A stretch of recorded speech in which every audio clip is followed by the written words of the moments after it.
Suprabhatam. Jairam Keshavrai inter college के online शिक्षण कक्ष में बच्चों आप लोगों का स्वागत है। मैं प्रदीप कुमार, संस्कृत शिक्षक, जो आप लोगों को पहले वाले वीडियो में संस्कृत के संबंध में जो आपको बताया था टॉपिक व्याकरण को लेकर के, और जो अनुवाद इत्यादि में सहायक होता है, उसके क्रम में हम आज आपको लिंग से अवगत कराते हैं, जो कि संस्कृत पाठ्यक्रम के अंतर्गत दिया गया है। और इसके बाद फिर हम आपको लकार का परिचय कराएंगे। तो सबसे पहले हम आइए देखते हैं यहाँ संस्कृत में लिंग क्या है। तो बच्चों, लिंग का शाब्दिक अर्थ होता है पहचान, और इसका और जो हम दूसरे शब्दों में परिभाषित करते हैं, उसकी परिभाषा ये है, वे शब्द या वे संज्ञा और सर्वनाम शब्द जो पुरुष स्त्री तथा दोनों के न होने को सूचित करते हैं, वे लिंग कहलाते हैं। मतलब यह है कि पुरुष का होना सूचित करता है या स्त्री का होना सूचित करता है या दोनों के न होने का सूचित करता है, तो उसे हम लिंग कहते हैं। जैसे इसका जो प्रकार है, ये 3 प्रकार से दर्शाया गया है। पहला जो है पुल्लिंग है। पुल्लिंग, इसकी परिभाषा होती है, वह शब्द जो पुरुष जात का होना सूचित करता है, उसे पुल्लिंग कहते हैं।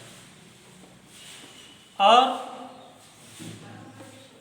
जैसे बालका हो गया, राम, मयूर, अश्व, ये शब्द, और भी अब शब्द आ सकते हैं। तो ये शब्द जो यहाँ पर दिया गया है, ये पुल्लिंग को सूचित करते हैं, यानी इसमें पुरुष जात का बोध हो रहा है। इसमें आपको मानव में जैसे बालका शब्द दिया गया है, रामा शब्द दिया गया है, मयूरा शब्द दिया गया है पक्षियों में, पशुओं में अश्व शब्द दिया गया है। तो ये जितने भी शब्द हैं, ये पुरुष जात को सूचित करते हैं, तो इसलिए हम इसे पुल्लिंग समझते हैं कि ये शब्द जो है पुल्लिंग में है। दूसरी चीज बच्चों, स्त्रीलिंग। दूसरा लिंग होता है स्त्रीलिंग। इसकी परिभाषा है, वह शब्द जो स्त्री जात के होने को सूचित करता है, उसे स्त्रीलिंग कहते हैं। ठीक वैसे जैसे पुल्लिंग में दिया गया था, अब यहां दिया है रमा। मान लो इसमें राम है पुल्लिंग में, और यहाँ रमा शब्द दिया गया है स्त्रीलिंग में। रमा नाम है किसी स्त्री का, और यहाँ बालिका, ये भी स्त्रीलिंग में है। धेनु, धेनु माने गाय होता है, ये भी स्त्रीलिंग में है। अजा, अजा माने बकरी, ये भी स्त्रीलिंग में है। तो इस तरह से हम इसको पहचानते हैं कि ये शब्द स्त्रीलिंग में है। और उसके उपरांत तीसरा जो लिंग है, नपुंसक लिंग। इसमें जो है, इसकी परिभाषा है, वह शब्द जो निर्जीव वस्तुओं के होने को सूचित करता है, उसे नपुंसक लिंग कहते हैं। निर्जीव, निर्जीव में आपकी कोई भी वस्तुएं आ सकती हैं। जैसे आपका ये, जैसे कलम हो गई, आपकी पुस्तक हो गई, और आपका बेंच हो गया या कोई भी वस्तु, डस्टर हो गया, ये सारी चीज़ें नपुंसक लिंग के अंतर्गत आती है। तो ये 3 लिंग होते हैं संस्कृत में। और इसमें थोड़ा सा और भी है, इसके अतिरिक्त कुछ चीज़ें और आती हैं इन लिंगों में। जैसे पुल्लिंग है, पुल्लिंग, इसमें जैसे देव कुछ शब्द होते हैं, देव और असुरवाची। देव माने देवता, असुर माने राक्षस, यानी देवता और राक्षसवाची जो शब्द होते हैं वो भी आपका पुल्लिंग में ही आता है। इसका हमने यहाँ डिटेल नहीं दिया है, आपको बता देना चाहता हूँ। तो जैसे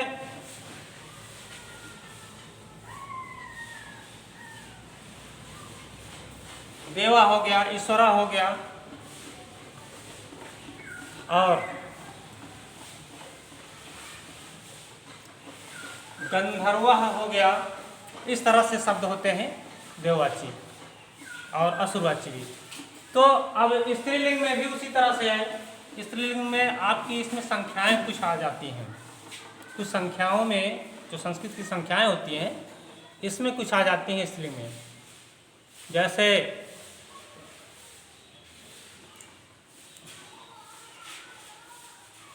बीस से 90 तक की जो संख्याएं होती हैं वो संख्याएं जो है वो भी स्त्रीलिंग में आती हैं।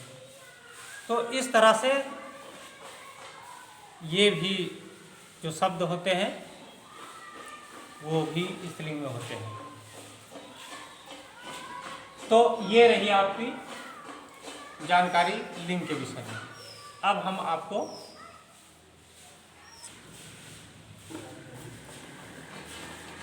हाँ, तो बच्चों अब इस क्रम में हम आपको लकार का परिचय कराते हैं। लकार क्या है? तो संस्कृत में लकार का विशेष महत्व होता है। लकार विशेष महत्वपूर्ण स्थान रखता है। और लकार का मतलब क्या होता है? तो लकार का मतलब होता है काल या समय, काल या समय। लकार का मतलब काल या समय होता है और इसका प्रयोग क्रिया के समय को सूचित करने के लिए किया जाता है कि मतलब कौन सा कार्य किस समय में किया जा रहा है, इसको सूचित करने के लिए इसका प्रयोग होता है।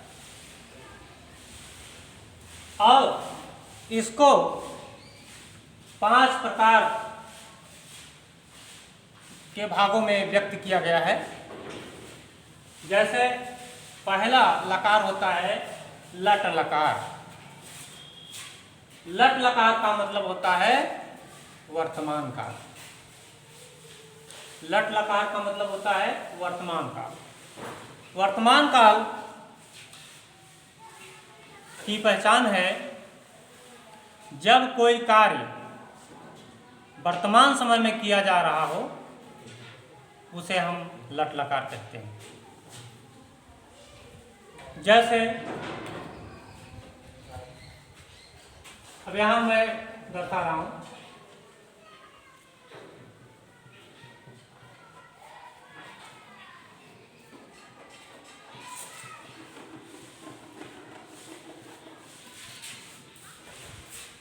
वह घर जाता है। इसकी संस्कृत होती है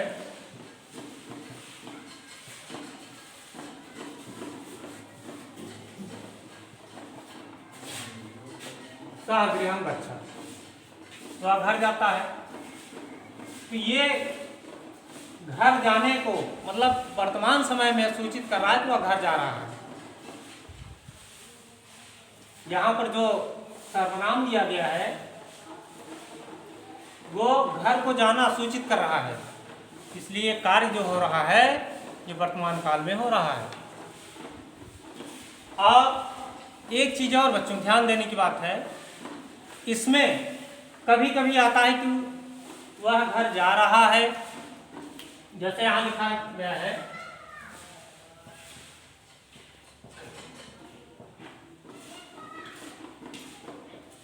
वह घर जा रहा है। तो इसमें क्या लिखेंगे? इसमें यही लिखेंगे सः गृहं गच्छति। दोनों में एक ही संस्कृत अनुवाद होगा। घर जा रहा है और घर जाता है, दोनों एक ही चीज। और अन्य भाषाओं में जैसे अंग्रेजी में है, आपका इसमें अलग हो जाता है। अब आपका घर जाता है, ये प्रेजेंट में है, आप लोग अंग्रेजी में पढ़ते हैं। घर जाता है प्रेजेंट इंडेफिनिट में है, और ये घर जा रहा है प्रेजेंट कंटिन्यूअस में है। तो आपका इंग्लिश में अलग हो जाता है, लेकिन संस्कृत में एक ही जैसे होता है, जाता है या जा रहा है। तो जहाँ पर ये इस तरह की क्रियाएं हो, वो वर्तमान काल में होता है इसका। अब यहाँ दूसरा लकार बताया जा रहा है। दूसरा लकार है लंग लकार। लंग लकार का मतलब होता है भूतकाल। भूतकाल ऐसा काल है कि जिसमें बीती हुई घटनाओं को दर्शाया जाता है, या जिन वाक्यों में बीती हुई बातों को बताया जाता है, घटनाओं को दर्शाया जाता है, वो भूतकाल होता है। जैसे आप लोग उसको अंग्रेजी में पास्ट टेंस कह देते हैं। और संस्कृत में इसका वाक्य बनता है,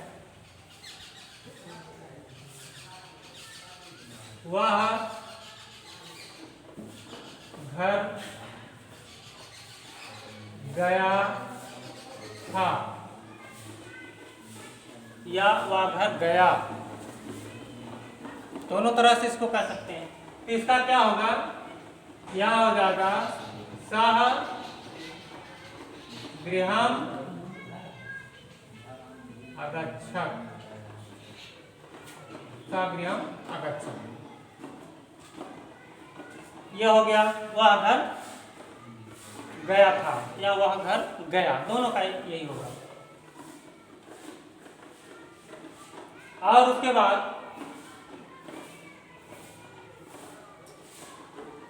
तीसरा जो लकार होता है लिट लकार। लिट लकार का अर्थ होता है भविष्य काल। ऐसी क्रियाएं जो संभावित होती हैं, जो आगे समय में होने को होती हैं, वे घटनाएं या वे कार्य या वे वाक्य ये लिट लकार के अंतर्गत आते हैं। उसको हम संस्कृत में लिट लकार कहते हैं, हिंदी में भविष्यकाल कहते हैं। और इसमें जो है भविष्यकाल में जैसे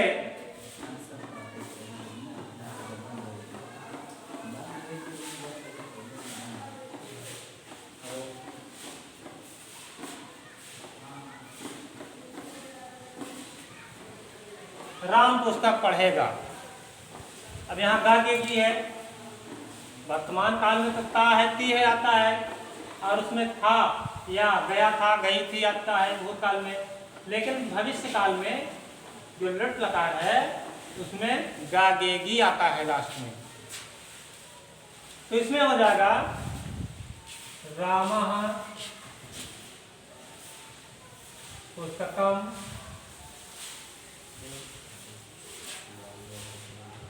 पठिष्यति। राम पुस्तक पढ़ेगा। क्योंकि आप लोगों को जैसा कि मैंने पहले कुछ संक्षिप्त परिचय कराया था अनुवाद का, कि यहाँ पर एक वचन का कर्ता अथवा सर्वनाम रहेगा तो क्रिया भी एक वचन की होगी। दो वचन का कर्ता रहेगा तो क्रिया भी दो वचन की होगी। बहुवचन का कर्ता रहेगा तो बहुवचन की क्रिया रहेगी। और ध्यान देना होगा लकार को। तो लकार बहुत महत्वपूर्ण भूमिका निभाता है वाक्य का निर्माण करने में। अब इस तरह से स्वीकारात्मक, नकारात्मक और प्रश्नवाचक तीनों तरह के वाक्यों को बना सकते हैं। और चौथा जो लकार है, चौथा लकार है लोट लकार। लोट लकार, और ध्यान देने की बात यह है कि ये जो 3 लकार अभी पढ़े हैं, लट लकार, लंग लकार, लट लकार, ये डायरेक्ट समय को सूचित करते हैं। और ये जो दोनों लकार हैं, लोट लकार और विधिलिंग लकार, ये दशाओं और स्थितियों को सूचित करते हैं।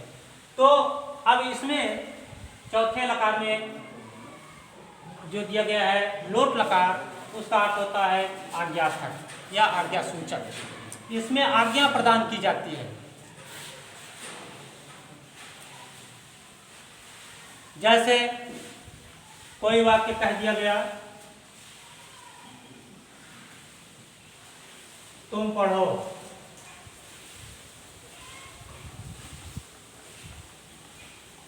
तुम पढ़ो, यहां पर लिखा गया है तो पढ़ो। यहां पढ़ो जो है पढ़ने के लिए इंगित कर रहा है, तो इसमें जो है लोट लकार का प्रयोग होगा और पढ़ने की क्रिया का प्रयोग होगा। तो यहां हो जाएगा तुम पढ़।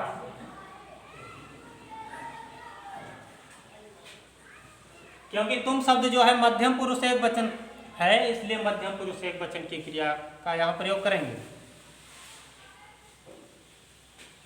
और जो अंतिम लकार है विधिलिंग लकार, विधिलिंग लकार का अर्थ होता है चाहिए के अर्थ में प्रयोग। मतलब इसका प्रयोग जो होता है चाहिए के अर्थ में होता है। जैसे तुम्हें खाना चाहिए, तुम्हें पढ़ना चाहिए, तुम्हें जाना चाहिए, तो विधिलिंग लकार का प्रयोग चाहिए के अर्थ में होता है। अब इसका जो है यहां पर बताया गया है